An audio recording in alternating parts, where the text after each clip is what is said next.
واحد المدافع غادي يكون من العيار. ولكن من حسن الحظ ان في الدقائق الاخيره بالنسبه للفريق ولو ان الوقت بدل الضياع غادي يكون فيه مشاكل بالنسبه لفريق شباب خنيفره. هل ينجح فريق اولمبيك خنيفره في اللحظات الاخيره في تغيير النتيجه؟ هذا ما سنراه. هل سيتمكن فريق شباب اولمبيك خنيفره في تغيير النتيجه؟ هل ينجح فريق شباب خنيفره في الحفاظ عليها والعوده بنقطه واحده؟ على اي سنرى. الآن نعيش 4 دقائق كوقت بدل ضائع خلال هذه الجولة الثانية. إن مرت هذه الكرة بسلام، هل تمر المحاولات الأخرى؟ هل تمر الدقائق الموالية بسلام على فريق شباب خنيفرة؟ على أي سنرى، سنتابع.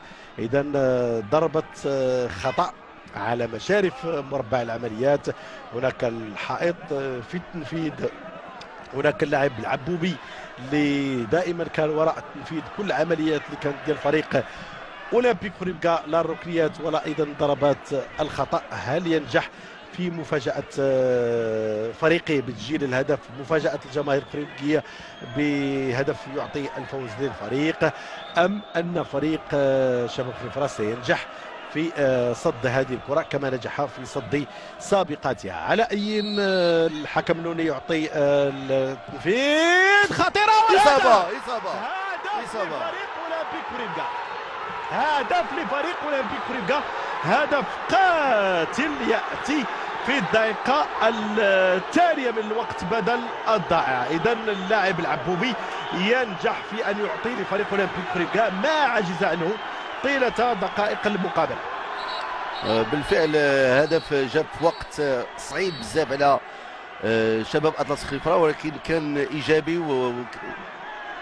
وكاع المجهودات اللي قام بها اولمبيك خنيفره فهي مشات في تسجيل هدف. ربما الخطا اللي داروا مامي هو السبب.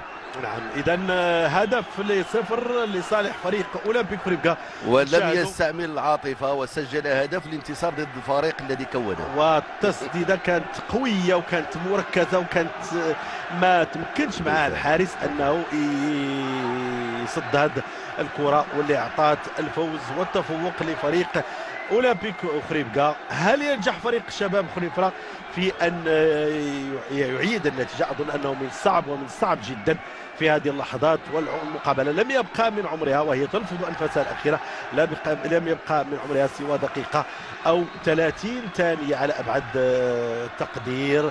وكان